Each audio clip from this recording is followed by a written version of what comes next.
नमस्कार विद्यार्थी मित्रांनो, आपण आजच्या या युट्यूबवरील लेक्चरच्या मालिकेमध्ये वयवारी या घटकावरती 2020 या वर्षी ASOच्या एक्झामला आलेल्या प्रॉब्लेमवरती डिस्कशन करूयात। या उदाहरणामध्ये एका व्यक्तीचं आजचं वय हे त्याच्या आईच्या वयाच्या 2/5 पट वर्ष असल्याचं सांगितलंय आणि आजपासून 8 वर्षाच्या नंतर त्याचं वय हे आईच्या त्यावेळेच्या वयाच्या 1/2 पट होणार आहे। तर त्यांच्या आजची वय काढायची आहेत किंवा त्यांच्या आईचं आजचं वय काढायचं आहे, ते काय काढायचं इट इज नॉट मॅटर, पण इथं त्याच्या आईचं वय काढायचं, आपण त्याचंही वय काढू शकतो, त्यांच्या वयातला फरक काढू शकतो, त्यांच्या वयांची बेरीज काढू शकतो, काही विचारेल ते, राईट। तर या उदाहरणाला सोडवत असताना आपण असं सोडूयात, आज समजा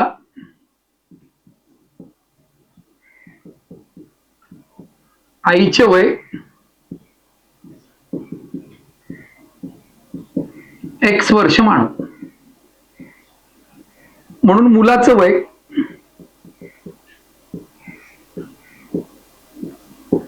आईच्या वयाच्या 2/5 पट, म्हणजे हे 2x/5 वर्ष असं होईल।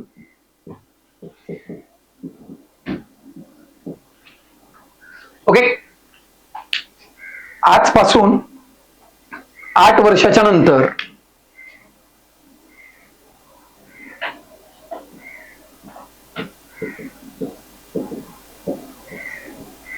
आईचं वय वाढलेलं असेल, किती वर्षांनी वाढलेलं असेल? 8 वर्षांनी वाढलेलं असेल, म्हणून 1 + 8 वर्ष, आणि मुलाचं वय सुद्धा 8 वर्षांनी वाढलेलं असेल, म्हणजे ते किती होईल?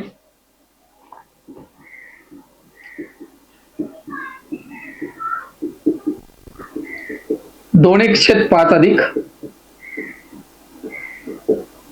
8 वर्ष होईल, कळतं इथपर्यंत? आणि या ठिकाणी मग आपल्याला आल्याच्या नंतर 8 वर्षाच्या नंतरची एक स्थिती सांगितलेली आहे। आईचं वय आणि मुलाचं वय हे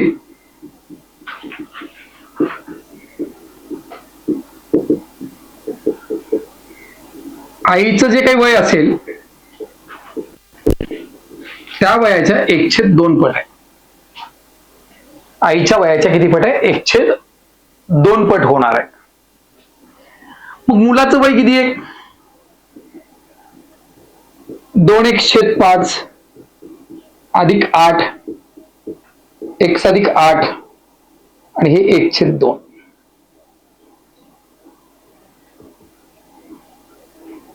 मल्टिप्लिकेशन मध्ये प्री मल्टिप्लिकेशन असो की पोस्ट मल्टिप्लिकेशन असो, it doesn't affect the overall value of product, right. तर ती मल्टिप्लिकंट आणि मल्टिप्लिकंट हे दोनही ची जागा जर बदलली तर त्याचा काही परिणाम होत नाही गुणाकारावरती, त्याच्यामुळे इकडे गुणिले 1/2 लिहिले काय आणि इकडे लिहिलं काय, राईट। मग हा इकडे भागाकारातला 2 इकडे गुणाकारात पाठवतो मी, किंवा असं घेऊयात 2x/5 अधिक 8, आणि याला मल्टिप्लाय केलं 1/2 आणि हे 8/2, हे 1/2 इकडे बोलून घेतलं किंवा याला इकडे बोलवलं, काही करा तुम्हाला जसं करायचं तसं। हे 1/2 मायनस 2x/5 बरोबर 8, हे 8/2 4 होते, -4। इथं छेद सारखा नाहीये, तिरपा गुणाकार, 5x मायनस 2 4 भागिले 10 बरोबर किती आलं? 4 आलं। 5x मधून 4x दिले, x राहिलं, आणि भागाकारातला 10 तिकडे गुणाकारात गेला, 10 × 40 वर्ष। म्हणून x काय पकडलेलं होतं? आईचं वय, म्हणून आईचे आजचे वय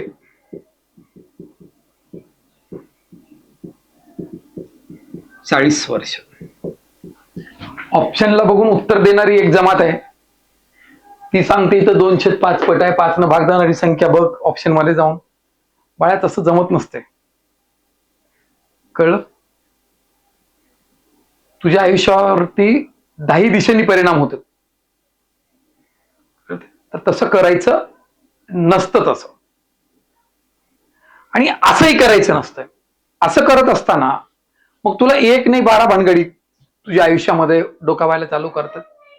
एक्स कुणाला पकडायचं, पकडल्याच्या नंतर एक समीकरण तयार करायचं, समीकरण सोडवायचं असताना अपूर्णांकांची बेरीज वजाबाकी करताना त्यांच्या चिन्हांचा विचार, गुणाकारातलं भागाकारात, भागाकाराचं गुणाकारात.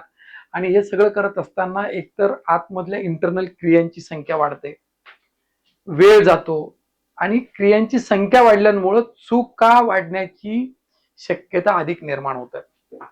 म्हणून शालेय स्तरावरती आपण ज्या पद्धतीने गणितांचं शिकवणी घेतलेली आहे किंवा जे संस्कार आपल्यावरती झालेले आहेत त्याचा स्पर्धा परीक्षेशी दुरान्वयी संबंध नसतो.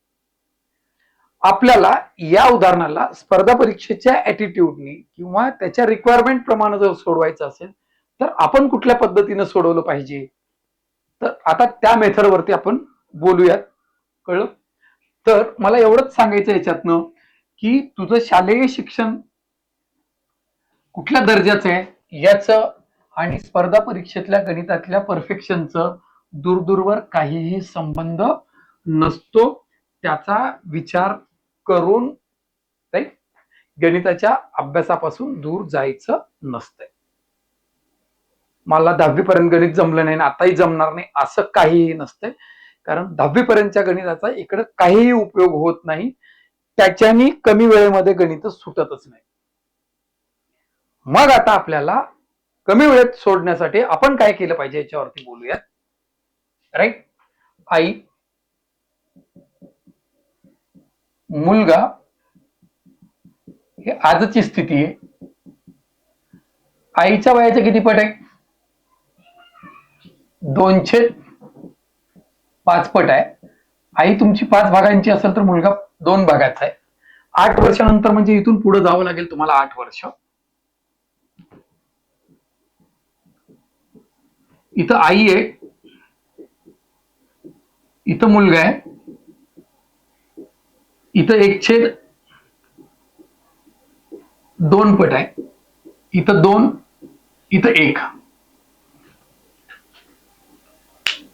काही अडचण आहे? राईट? मग इथं आल्याच्या नंतर आपल्याला एक गोष्ट लक्षात येऊ द्या. इथं असं ही मांडणी जी आहे ती आपल्याला सांगत असते की अशा पद्धतीने पुढे गणित करायचं असतं. 5 1 5, 2 2 4, त्यांची वजाबाकी होते. 5 मधून 4 गेल्याच्या नंतर 1 शिल्लक राहतं. 1 भाग बरोबर 8 2 16, 8 1 8, 16 मधून 8 गेले 8 राहतात. एका भागाची किंमत आपण इथं ठेवली तर 5 भाग बरोबर 5 गुणिले 8. आईचं वय किती वर्ष झालं? 40 वर्ष झालं. तर आईचं आजचं वय 40 वर्ष आहे. पाठीमागच्या मेथडनी आणि या मेथडनी उदाहरण सोडवत असताना तुम्हाला जर ही मेथड सोपी वाटत असेल आणि या मेथडमध्ये जर खरंच तुमचा वेळ वाचतोय याची तुम्हाला जाणीव होत असेल तर नक्की तुम्ही या युट्यूब चॅनलला लाईक सबस्क्राईब करून ठेवाल, त्याची बेल दाबून ठेवाल. कळतं? आणि या युट्यूब चॅनलची लिंक जी काही असेल ते तुम्ही तुमच्या मित्रपरिवारामध्ये शेअर कराल आणि या पद्धतीनं उदाहरणं सोडवण्याचा मनाशी निग्रह कराल. सगळ्यात महत्वाचा म्हणजे कंबाईनच्या परीक्षेमध्ये एमपीएससीच्या आपल्याला आता 15 ते 20 उदाहरणं मॅथ्स वरती सोडवावी लागणार आहेत. प्री असो की मेन्स असो, मॅथमॅटिक्स शिवाय तुमचा या परीक्षेतलं यश तुम्ही कल्पना करू शकणार नाहीये.